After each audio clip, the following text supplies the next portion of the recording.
but Rumble's just very strong right now. Yeah, it feels like a risk you want to give over, and they will ban that away. Feels like the bans on red side just very cemented. It just feels like you don't have too many options when it comes to sort of specific target bans. And DRX goes straight for the clear. You don't really have that much. Yeah, also if you fall behind, if Guma falls behind, Senna is super vulnerable to being put behind, and she's already down in levels because of how the champion works. Yeah. And you could be like 5 levels down in the enemy AD carry. So if they lose bot lane and they don't find great success in these early ganks, I am actually genuinely concerned for T1's composition. There'll be a point in the game where this Aurelion Sol will really start to take off and become problematic. They do have answers to Callisto though, they do have a lot of pick potential, definitely playable. But I think DRX have navigated this draft pretty well. I think they should be happy. The main thing I'm concerned about is how the Aurelion Sol is going to do, because those changes to the tap Q, I don't know, it feels like it really hit his laning. Yeah. We'll have to see how Yahoo can play it out, especially going up against Fake on Azir. Especially with the Viego as well, it doesn't feel like you can make too much happen, especially if you don't have too much priority in mid. So definitely feels like they want to play through bot, try to get the Kalista and the Nico ahead. We'll see if that works out as T1. They're in this for the long haul. They want to wait for that late game. Otherwise, they might not be doing too much. But let's get ready to hop onto the Rift for game number 1.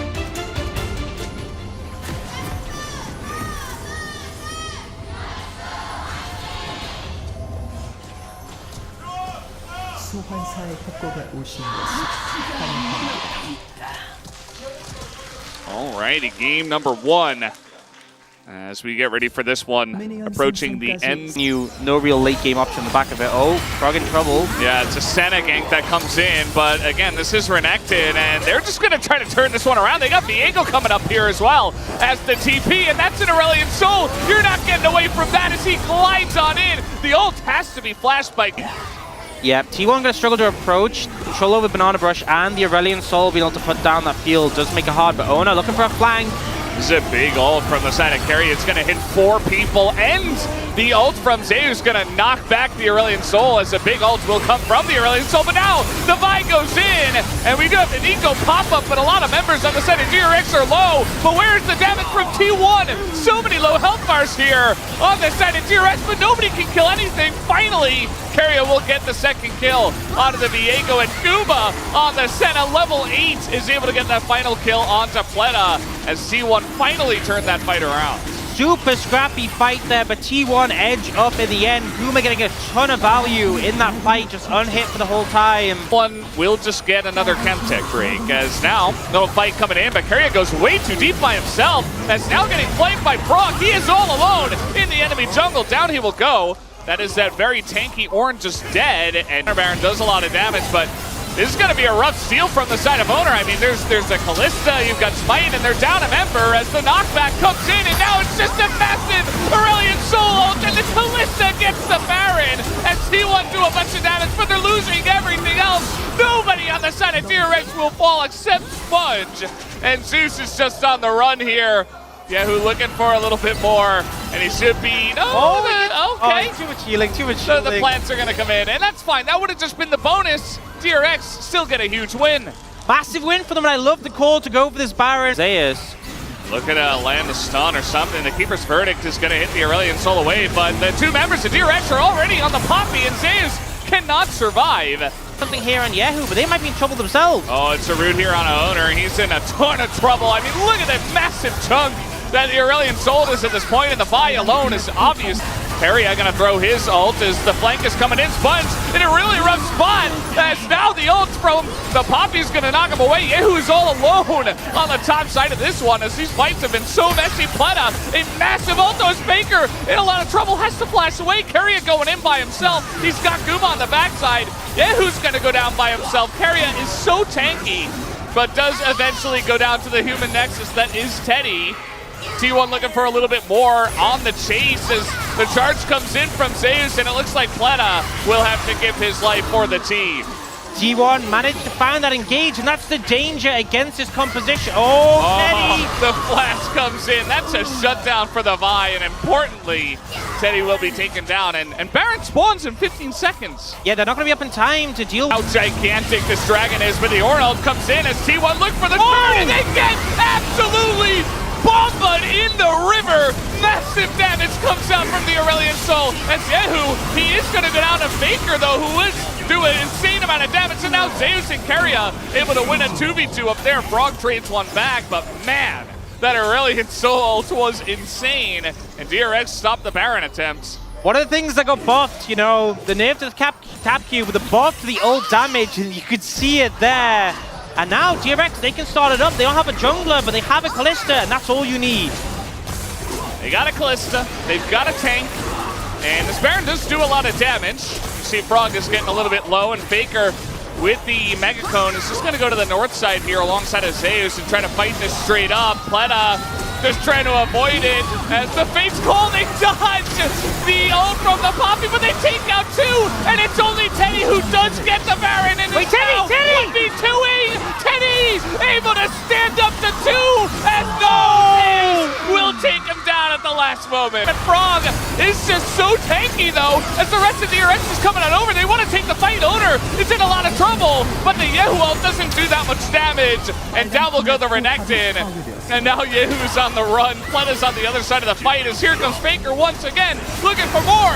But the peel comes in from Spunch to help out Teddy. Nobody can get on this Kalista, as they're trying to lock the soldier forward. And Owner, here comes Zeus looking for this, but the Sonya's is going to keep him alive. And the rest of the team is able to dive under the turret. Zeus is able to lock them in place. As now Teddy, the range from the Senna is too long. And maybe, just maybe, T1 has won a big team fight. I don't think they'll win the game, as now they're trying to get Pleta here, who was just pushing mid, and he will just die. Yeah, the human nexus, but Guma is now approaches. Yeah, I'm looking for this Keeper's Verdict right now as the ult comes in from Frog. They want to get... Oh, the massive knockup from the side of Pleta and the follow-up, but T1 are still turning this one around, but Faker the first one to go down. Guma's also going to hit the deck. The rest of the team, though, is dead on the side of DRX, but this Viego is getting reset. Finally does go down as it's just the two tanks left, and the Dragon is just breathing on everyone. A triple kill comes through, and Zeus will go down as well. And they have... But such a curve really makes it a lot easier, but the fight's going to come in. Oh, the ult there onto the Renekton, but the massive damage there. But Yehu is alone in the front line. He has to go solo. The Pleta with the turn, but their Dragon is already dead. Down will go Faker, though. Is there a chance, perhaps, for Spunch and Teddy to carry this one? Owner on the chase here. Pleta's going to go down. Teddy's also going to go down. I think T1 have finally broken the backs of DRX in this game one. They managed to take down Yehu. The ult looks massive. Pleta gets a big ult, but it's just not enough. And Guma, the Fountain Laser, comes through clutch in this game. T1 able to close it out. An absolute battle to get to this point, and this is just game one and breaking the record 4 kills in a game this summer. An absolute slugfest. I mean, this was just insane. 46 minutes. I did not expect to cast a game like this in game number 1 of this series as well. But T1, they do take down the Nexus. They get the first win of the best of 3. And Guma, not going to get again. You know, you're not going to get that A-Sol again in the second rotation. T1 will ban it. They won't let that go through, and that was such a big reason why it's successful. You won't even get the Nico. In the first part, they saw Pleta's Nico play and said never again, which I think is a valid response because I agree. Getting some humongous ults. And now the question is, what are they going to be very hard against a Draven, and the scaling of the Soraka absolutely massive. You can essentially counteract the damage from Yehu's ult. I think Yehu definitely needs Oblivion Orb in this one. Exactly. Yeah, I mean, we'll see the itemization, I assume, just pull out a healing and support and chanter items, but as you mentioned, I was thinking the same thing. Yehu ults, well, Keria ults, and then you've got health bars, you don't have as much tankiness, not nearly as much. You don't have Ornn, you don't have Poppy, but you've got a lot of healing, so it's going to be very interesting, and I think it is something that can actually challenge in lane as well, and just heal up the Draven and allow Guma to do the majority of the damage, get a silence down onto some of the members down there. As this sign says, I believe in DRX. I believe in DRX. They already made us believers in game 1, even though they didn't win. Yep. You know, that's the thing. I feel like we talked a lot about the confidence of the team, how it's been shaken by the loss streak. Games like that, even if they lose, should still give them confidence.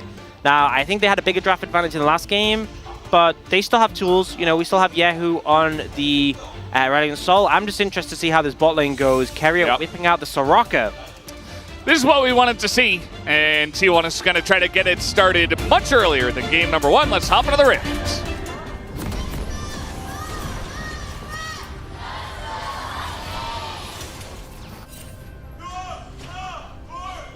소환사의 협곡에 오신 것을 환영합니다. All right, game number 2 as it is Teleport Exhaust Cassante. Oh, so this is huge because obviously DRX are like, look, we need Ignite into Soraka. We can't. I feel like a thing as well. I mean, you know, I talked about how. Oh boy, here we go. They're just going to run them down, and the silence comes in. Pleta, the last hit is going to get the job done. As yes, bailout keeps him alive for a little bit, but it's slow. The mid prio is there, but Yehu's just always threatening coming in. The handshake is going to be utilized. It's not going to hit anyone. His owner's pulled back, and he's just going to get away. And now Faker finds the angle alongside Yasuo. Says yes, the exhaust is there, but Sponge is already dead. Doesn't have his flash anymore. As Pleta finally going to use her ult, and the silence comes down so you don't get a dash away. You talked about how valuable that is into the Aurelion Soul, and we see it on display already. Yes, the exhaust will help out. Down will go the Kenneth, down will go Zayas, but the rest of the team looking to follow up here. They're not quite able to, though. A lot of health bars are low as here comes Faker. The sweep gets nobody. The ult on top of him as well. He's going to get the knock-up onto Faker. Here come the heals from the Soraka. And the redemption to keep him alive. It's just not fair as Faker, his side lane shenanigans. But he does have exhaust, and it is Cassante. Look at Zayas. He's trying to help. The cleanse comes in. Guma has to flash away. And he's still going to get the execute. Jesus. And that's a kill. Now, they do have TP here available on Zayas. I don't know if they can really commit to this CRX, as now the TP comes in. They've got to do it, they've got to do it. It is a little bit late, but Owner's in the pit. He's ulting out of the backline. Sponge is dead. Oh no, it's disaster for DRX. It's an easy smite for T1. And this will be pretty much the end of the game, as massive amounts of golds went to the Draven. The Baron's going to go to the hands of T1. And they're already even pushing mid, as Owner's just going to chase Pleta and keep him off the map. Zayas says, I want a piece of the action as well, and Owner will pick up the kill. T1. Ideally Teddy. Zayas is just going to press his buttons. He's just flashing on them, and they're all dead. It's another execute to come in. And yeah, that was an auto as well onto the Xin Zhao. Other stuff is happening, but I'm just watching the Draven one-shot people. As, yeah. Oh, are we going to see how much damage it does? Because he killed Pleta, but he was on HP. Oh, there's Teddy. Run to him, Guma, run to him. That's surely one auto. You're like, nah, it's not worth it. The thing is, he has a decent amount of crit, but if he doesn't crit as well, it's not the same. Teddy's like, oh, I'll just stop the wave. Wait, they already have a wave. And, well, guys, this game is over. I'm sorry that game number 2 is not nearly as fun as game 1. But T1 really bopped them over the head. Oh, but that's a Cassante. Yeah, that's a Cassante. He's nearly dead.